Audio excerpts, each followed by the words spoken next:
Bapa kami, sumber pertolongan kami, ya Tuhan, terimalah penyembahan kami.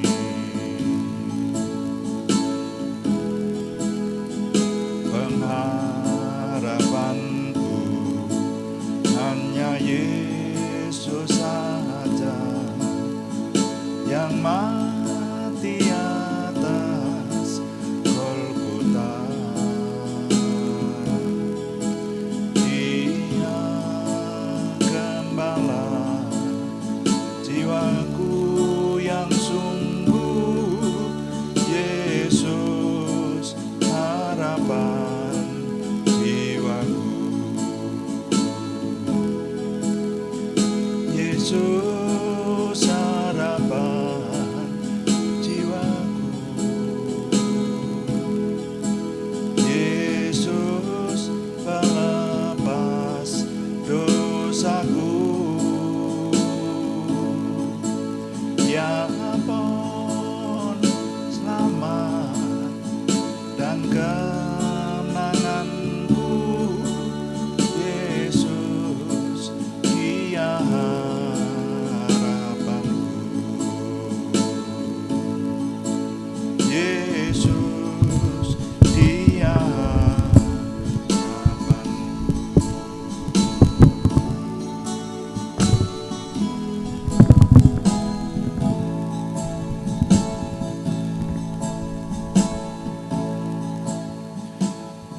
Kami sungguh mengucap syukur Tuhan, malam hari ini Tuhan menolong kami, Tuhan menyatukan kami, walaupun kami berada di tempat berbeda, tapi dengan mekanisme online ini justru Tuhan memberikan terobosan baru, kami dapat bersekutu untuk memuliakan Tuhan. Urapi kami semua ya Tuhan, sehingga apa yang kami kerjakan juga termasuk ketika kami merenungkan firman-Mu, mencari kunci-kunci kemenangan dan melayani Tuhan dengan doa, maka doa kami oleh anugerah Tuhan seperti yang Tuhan janjikan penuh dengan kuasa. Dalam nama Tuhan Yesus Kristus kami berdoa. Haleluya. Amin. Selamat malam Bapak Ibu saudara sekalian yang sudah bersama dengan kita di sini. Kita masuk dalam doa malam dan hari ini kita masih akan meneruskan firman Tuhan dari kitab Amsal. Kitab Amsal pasal 14 ayat yang ke-12. Firman Tuhan berkata, ada jalan yang disangka orang lurus, tapi ujungnya menuju kepada maut. Nah, satu ayat firman Tuhan ini, judul renungannya adalah pergumulan mencari kebenaran. Dan saudara sekalian, pergumulan mencari kebenaran ini ternyata sebuah judul yang tidak bisa dijelaskan dengan satu kali doa malam, tetapi dijelaskan berkali-kali. Dan saat ini sudah sampai ke 31 kali. Jadi ini judul yang sama, tapi ini bagian yang ke-31 atau ya kira-kira sudah 31 hari kita merenungkan pergumulan mencari kebenaran.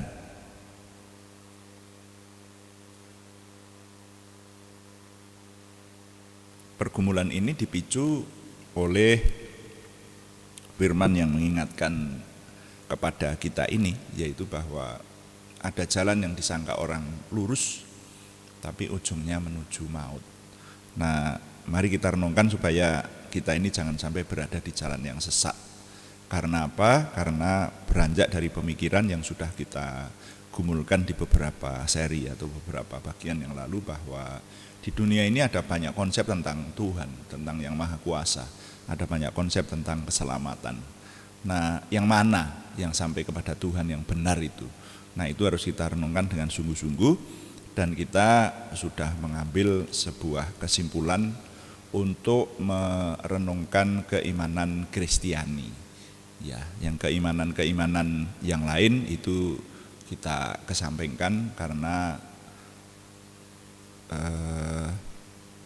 ada banyak kelemahan yang sudah kita dapatkan, hanya saya tidak menjelaskannya dengan rinci kepada saudara-saudara sekalian karena kelemahan-kelemahan dari keyakinan lain itu tidak harus disampaikan di hadapan umum, tapi hanya untuk kita pribadi, lepas pribadi. Jadi kalau ada saudara yang menghendaki untuk memahami, saya bersedia menjelaskannya secara pribadi. Itu saudara ya. Nah, tentu hanya ada satu Tuhan yang benar. Dan iman Kristiani yang kita tekuni menyatakan bahwa Tuhan yang benar itu hanya Tuhan di dalam nama Tuhan Yesus Kristus, yaitu konsep iman Kristiani yang menyatakan bahwa Tuhan yang Maha Kuasa itu pernah menjadi manusia. Nah, ini yang kita tidak bisa percaya begitu saja. Sama kita perlakukan seperti yang lain. Jadi jenis-jenis iman yang lain atau konsep-konsep tentang yang Maha Kuasa dari konsep yang lain itu juga kita kritisi. Nah, iman Kristiani juga kita kritisi. Benarkah Yesus itu adalah yang Maha Kuasa yang mengambil rupa manusia? Kita menelitinya dari kitab suci di bagian ke-31 ini kita sampai meneliti tentang mujizat-mujizat atau hal-hal keajaiban yang diperbuat oleh Tuhan Yesus Kristus.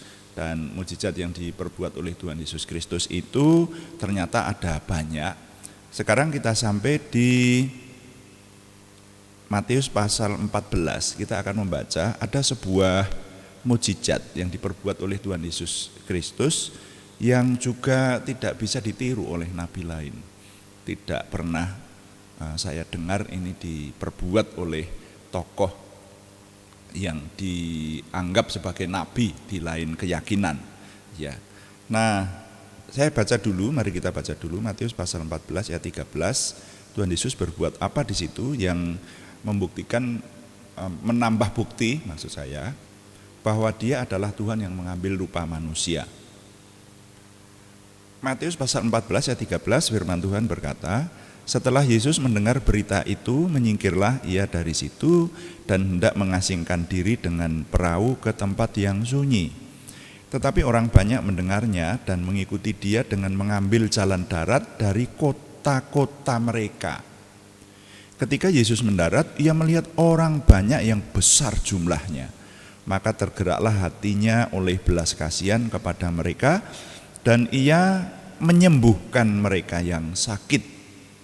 Menjelang malam, murid-muridnya datang kepadanya dan berkata, tempat ini sunyi dan hari sudah mulai malam.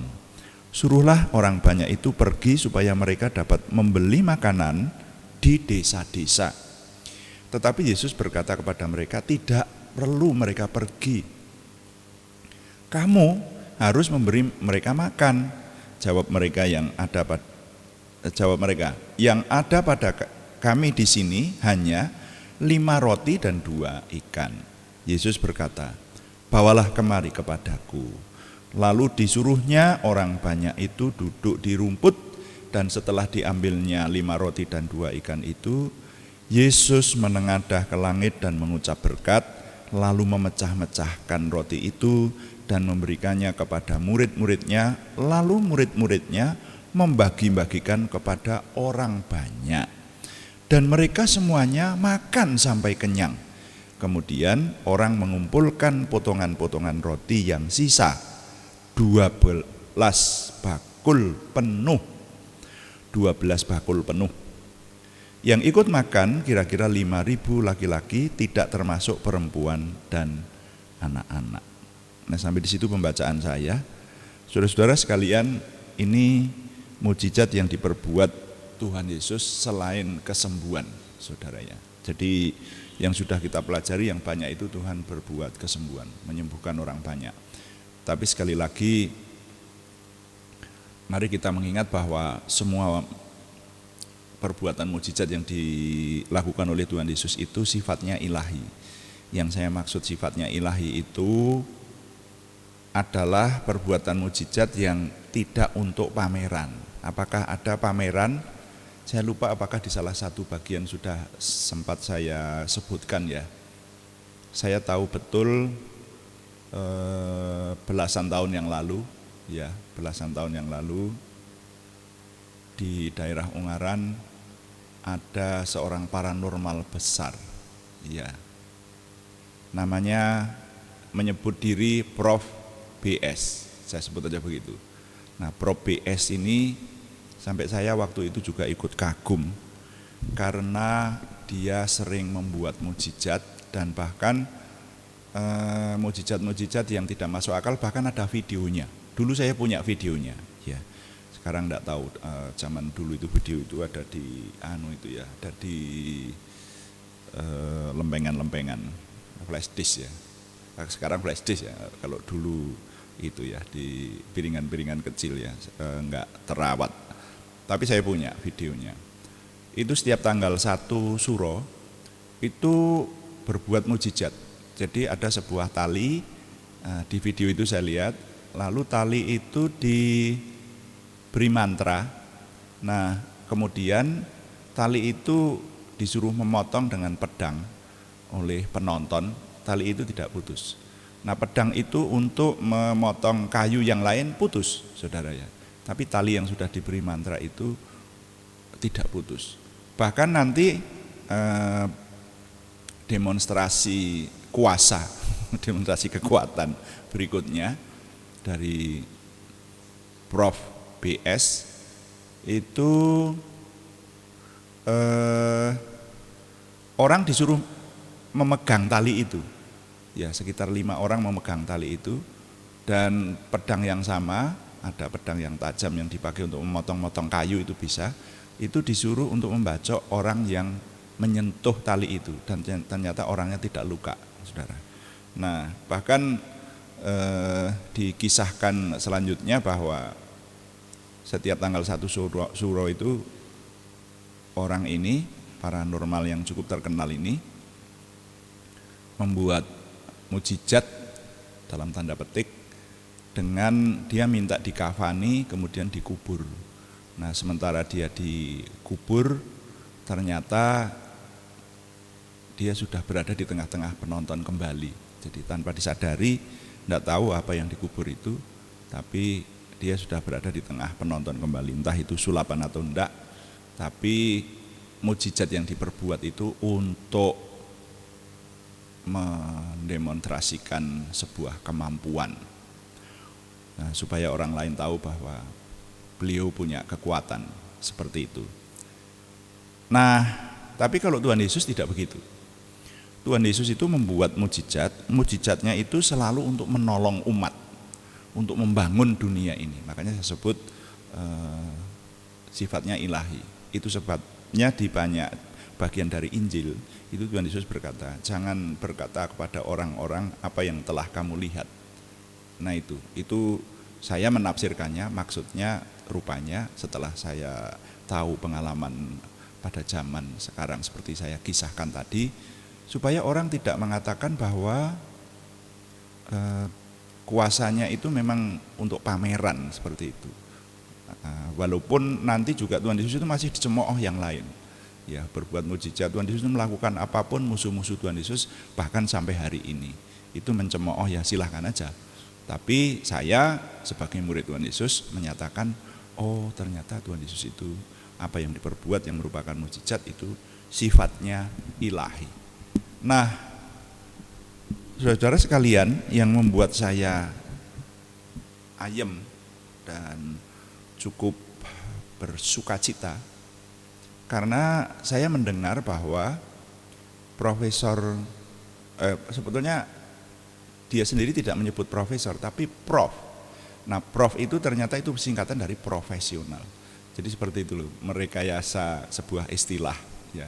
Itu adalah pekerjaan yang kita tahu mulai dari Adam dan Hawa. Ada yang merekayasa istilah-istilah sehingga sampai Hawa jatuh dalam dosa. Nah, itu. Nah, Prof BS ini akhirnya menerima Tuhan Yesus dan minta dibaptis. saya ketemu dengan orang yang ikut membaptis itu, hamba Tuhan yang ikut membaptis itu.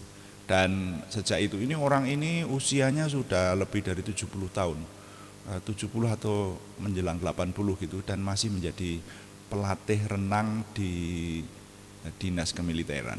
Luar biasa memang. Jadi beliau memang punya kekuatan. Tapi setelah menerima Tuhan Yesus dan dibaptis, nah rupanya dia melepaskan ilmu-ilmunya itu, kemudian kesehatannya mulai menurun, lalu dipanggil Tuhan. Nah itu saudara. Tapi yang membuat saya ayem, membuat saya senang adalah sukacita adalah bahwa ternyata seseorang yang pernah memamerkan kekuatannya atau kemampuannya yang supranatural sedemikian, ya itu menurut video. Karena nanti setelah beliau dibaptis itu juga ada videonya saudara, itu juga di video itu. Saya dulu punya tapi ya itu mungkin sekarang masih ada saudara yang memiliki. Ini sebetulnya sebuah kisah yang perlu dipahami oleh khususnya orang-orang yang memiliki iman Kristiani, supaya kita itu lebih percaya kepada Tuhan, bahwa ada orang-orang yang sudah punya kekuatan supranatural dan dianggap oleh orang lain sebagai orang sakti, berbondong-bondong, ribuan orang datang kepadanya waktu itu, ya setiap hari banyak orang datang kepadanya. Kalau di total jumlahnya tentu saja dimungkinkan sudah ribuan, tapi orang ini akhirnya datang kepada Tuhan Yesus Kristus dan dibaptis. Nah di sini yang kita baca ini tadi, Tuhan Yesus berbuat mujizat. Jadi selain kesembuhan ini memberi makan 5.000 orang. Ini sebetulnya bukan hanya di Injil Matius, tapi saudara nanti bisa membaca di Markus pasal 6, Lukas pasal 9 atau Yohanes pasal 6 itu sama. Mengisahkan kisah yang sama dan saling melengkapi. Jadi kalau di kisah-kisah yang lain itu juga mirip-mirip sama begitu. Tuhan Yesus itu sebetulnya ada di satu tempat lalu mengajak menyingkir, yuk kita ingin menyepi lah ini. Kita menyingkir dengan perahu, rupanya menyeberang danau. Seperti itu, tapi orang banyak mengetahui kemana Yesus akan pergi, sehingga orang banyak itu mendahului melalui darat seperti itu.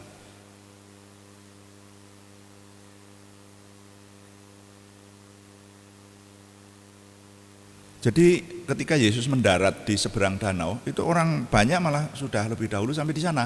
Makanya,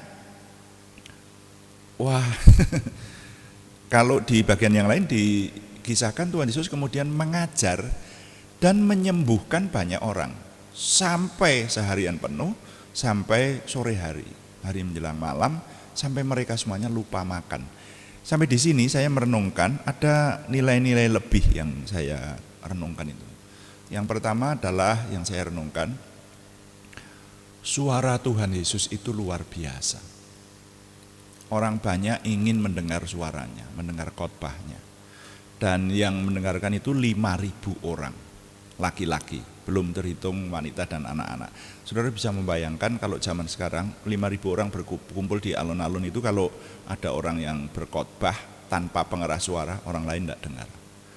Pertanyaannya, mereka ini kalau menurut tafsiran saya mereka ini mendengar loh. Buktinya sampai sore mereka tidak bubar kok. Mereka ada di situ. Ya membawa orang untuk disembuhkan dan mendengar pengajarannya begitu. Mereka ini mendengar. Jadi sebetulnya kuasa Tuhan Yesus itu sudah nampak luar biasa. Nah kalau sekarang ini coba saudara pergi ke pertunjukan yang dihadiri oleh 5.000 orang. Ada atau seringkali kalau ada, paling banyak itu kalau di kota saya ini ya, itu pertunjukan dangdut gitu loh. Kalau ada dangdut itu bisa ribuan, mungkin nggak sampai 5.000 lah. Itu kalau tidak pakai pengeras suara, tidak mungkin orang mendengar. Tapi zamannya Tuhan Yesus ini terjadi. Dan bahkan ketika menjelang sore, murid-muridnya berkata, Tuhan, ini kalau saya ceritakan dengan bahasa saya, wah mereka ini belum makan ya Tuhan. Dan sekarang sudah sore menjelang malam, suruh mereka pulang saja Tuhan. Tapi Tuhan Yesus berkata, ini di bagian lain dijelaskan begini. Tuhan kemudian menjawab, kamu harus memberi makan. Sampai murid-muridnya menjawab, waduh ini uang 200 dinar enggak cukup ini untuk membeli makan dan di mana membelinya.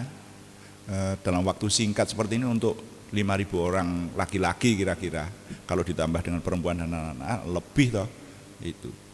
Nah, lalu di bagian itu dituliskan, nanti saudara cek dari bagian-bagian lain di kitab Injil yang tadi saya sebutkan tadi.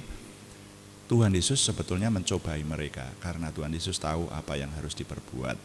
Maka Tuhan bertanya, kalau di Injil Yohanes pasal 6 ayat 1-13 itu Tuhan bertanya, apa yang ada padamu? Kemudian muridnya yang namanya Andreas itu menjumpai seorang anak kecil yang memiliki 5 roti dan 2 ikan. Dan Tuhan berkata, bawalah kemari. Maka Tuhan kemudian mengucap syukur, lalu menyuruh murid-muridnya membagi-bagikan kepada mereka semua. Dan mereka dikatakan makan sampai kenyang. 5 roti dan 2 ikan. Ketika diberkati oleh Tuhan, dimakan oleh 5.000 orang, cukup, saudara ya. Nah, ada penafsiran yang menyatakan bahwa mujizat-mujizat Tuhan Yesus itu ditafsirkan sehingga masuk akal, gitu. Tapi kalau saya penafsiran itu tidak ikut semacam itu. Kalau saudara pernah mendengar, hati-hati dengan penafsiran semacam itu, karena seringkali yang namanya penafsiran itu bisa meneguhkan iman, tapi bisa menipiskan iman. Ya, kita harus kritis juga. Ada yang mengatakan begini, orang Yahudi itu dikenal sebagai orang yang pelit. Jadi mereka itu sebetulnya membawa bekal dari rumah. Ketika mereka membawa bekal dari rumah, mereka itu mau makan masing-masing untuk mereka sendiri, gitu. Nah, sehingga ketika jam makan pada sore hari itu, ya mereka rupanya mau kalau makan sendiri-sendirilah. Tapi Tuhan Yesus memberi contoh. Ada seorang anak kecil yang membawa 5 roti dan 2 ikan tadi, diminta atau diberikanlah oleh anak kecil itu kepada murid Yesus namanya Andreas. Nah, lalu Tuhan memberkati dan malah membagi-bagi, bukan untuk Tuhan Yesus sendiri, sehingga contoh atau keteladanan Tuhan itu ditiru oleh orang-orang lain yang membawa bekal. Mereka lalu mengeluarkan bekalnya dan ikut dibagi-bagi sehingga mereka semua makan sampai kenyang. Ini tafsiran yang direkayasa, dan kalau menurut saya tidak setuju dengan itu. Karena begini, masih banyak yang harus dikritisi. Pertanyaannya, kalau yang makan itu sampai 5.000 orang lebih, apakah masing-masing keluarga itu membawa makanan sedemikian itu? Tidak semua orang membawa makanan loh. Apalagi kalau orang itu berkata spontan, ini bukan diumumkan sebelumnya, saudara-saudara besok ada KKR yang khotbah Tuhan Yesus, tolong saudara-saudara membawa perjamuan kasih, tukar kado makanan gitu. Enggak loh. Ya, tidak semua orang bawa makanan, pasti. Tetap kalaupun ada itu, kalau tafsiran saya tidak cukup untuk 5.000 orang gitu. Lalu yang berikutnya, bahkan di Injil Matius tadi dikatakan setelah mereka makan kenyang, sisanya masih dikumpulkan dan sisa 12 bakul. Itu loh. Jadi ini memang mujizat, saudara. Tidak usah dipikirkan, direkayasa sehingga masuk akal gitu. Mujizat itu selalu tidak masuk akal. Gitu. Nah, kalau orang sekarang yang mengatakan wah aneh, kalau ini saya setuju. Sering ada jadi tebak-tebakan itu ya, bedean, tebak-tebakan. Kenapa kok bisa begitu? Ya, karena itu tidak terjadi di Indonesia, kata orang. 5 roti, 2 ikan diberkati Tuhan, dimakan 5.000 orang lebih gitu, itu masih sisa 12 bakul. Kenapa kok sisa 12 bakul? Karena itu tidak terjadi di Jawa Tengah. Orang katakan begitu. Nah, kenapa? Karena yang makan itu hanya 5.000 laki-laki saja. Ya, yang wanita-wanita enggak dihitung itu. Itu kalau terlalu banyak ibu-ibu di situ itu enggak sisa 12 bakul. Karena kalau di Jawa Tengah ibu-ibu bawa tas kresek, dikatakan begitu, dibawa pulang. Enggak, ini guyonan. Kalau ini ya silahkan aja, ini guyonan itu ya. Yang jelas mujizat yang diperbuat oleh Tuhan Yesus ini nyata. tidak terbantah, saudara ya. Jadi Tuhan Yesus memberi makan 5.000 orang dengan 5 roti dan 2 ikan yang diberkati oleh Tuhan. Ini bagi kita menambah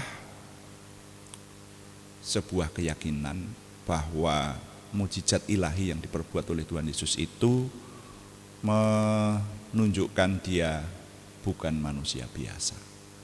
Sekali lagi, ia manusia sejati, tapi dia bukan manusia biasa. Kalau dia manusia biasa, tidak bisa berbuat yang demikian. Tapi karena dia memang berasal dari surga, dan dia tahu bagaimana menggunakan kuasa yang dari surga itu. Saya sering memiliki sebuah pemahaman, Tuhan Yesus itu Tuhan, tapi dia mengosongkan dirinya, sama dengan kita. Kenapa Tuhan memiliki kuasa yang sedemikian sampai bisa menghidupkan orang mati? Karena doanya luar biasa. Tuhan Yesus berhubungan dengan surga itu memberi contoh, memberi teladanan luar biasa. Nah, doa yang luar biasa itu yang menjadikan manusia memiliki kuasa. Nah, mari kita praktekkan saja. Kita meladani Tuhan. Walaupun manusia biasa, ketika dekat dengan Tuhan, dipimpin Roh Kudus, taat, dan kita berdoa, menyembah Tuhan, bergaul karib dengan Tuhan, nah, maka sekarang pun juga banyak kesaksian. Orang-orang diberi kuasa untuk menolong orang lain oleh kuasa Tuhan Yesus Kristus melalui Roh Kudus yang langsung memimpin kita saat ini. Tuhan dipuji, amin. Mari kita melayani Tuhan dengan doa. Kita masih akan mendoakan, ada doa syafaat, dan juga masih ada nama-nama yang dikirim kepada kita untuk didoakan, saudara-saudara sekalian, dan terutama mereka yang membutuhkan kesembuhan dari Tuhan.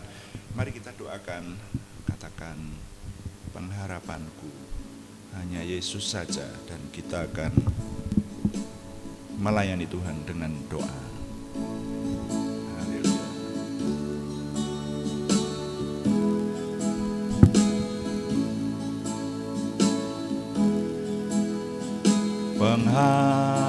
Pengharapanku hanya Yesus saja, yang mati atas Golgota.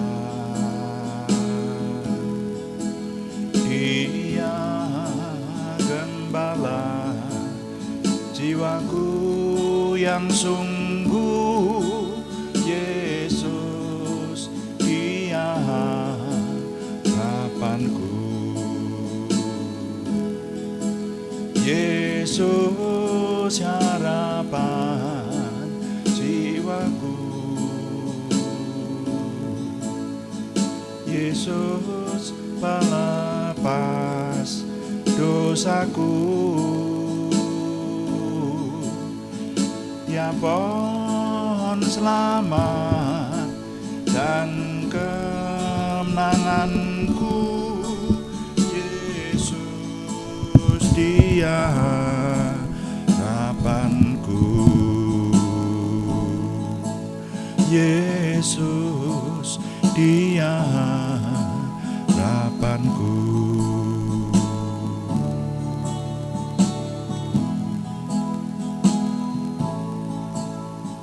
Tidak henti-hentinya kami mengucap syukur Tuhan untuk semua limpah rahmat firman-Mu yang menguatkan kami, dan juga kuasa Tuhan yang menyertai sehingga kami umat-Mu saat ini boleh merenungkan firman Tuhan, menerima kekuatan dari Tuhan, bahkan juga mempersembahkan doa-doa kami, melayani Tuhan dengan doa, baik doa syafaat secara umum maupun melayani saudara kami yang membutuhkan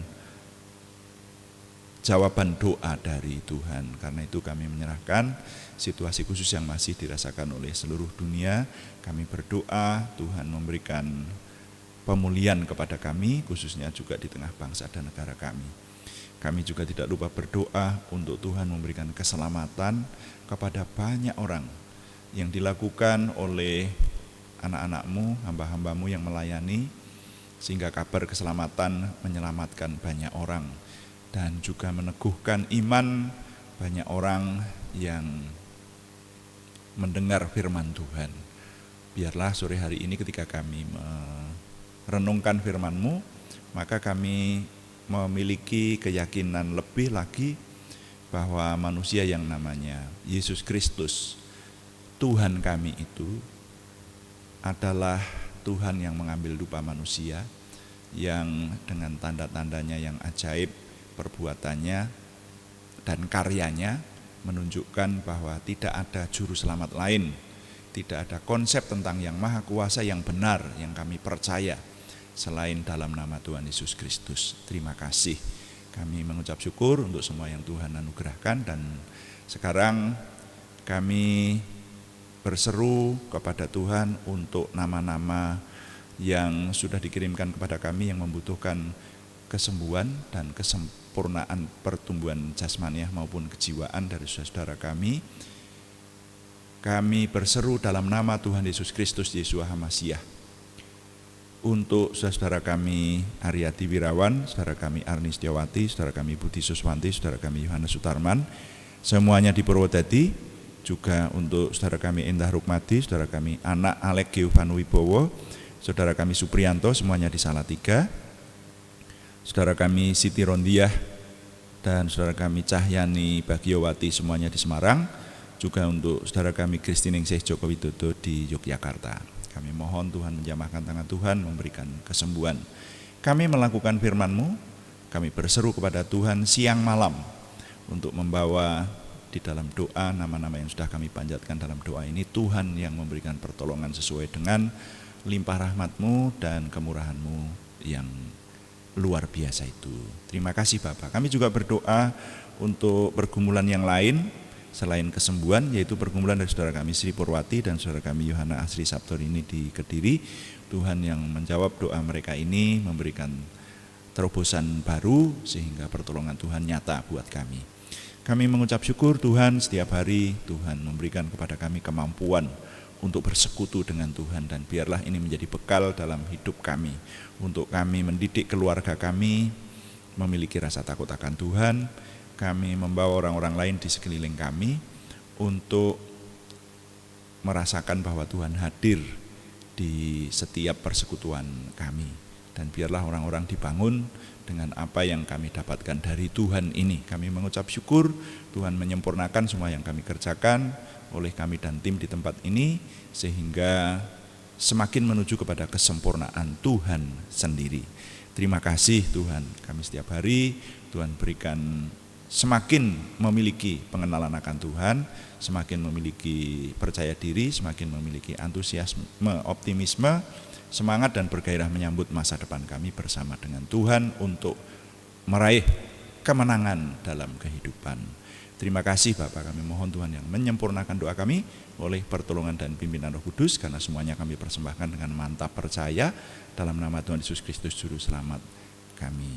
Haleluya. Amin. Bapak Ibu, kami terus ingin memberitahukan bahwa doa pagi dan doa malam dilakukan sehari 2 kali dari hari Senin sampai hari Sabtu. Ya, jam 5 pagi sampai jam 5.40 dan jam 18 waktu Indonesia bagian Barat atau jam 6 sore. Ya. Saya mengundang Bapak Ibu terus memberikan dukungan dengan mengikutinya, bahkan juga mendukung dengan dukungan yang lain, tambahan-tambahan dukungan yang lain, baik subscribe, like, komen, dan share, bagikan kepada teman-teman lain sehingga lebih banyak lagi yang diberkati bersama dengan kita. Puji Tuhan. Selamat malam, Tuhan memberkati. Amin.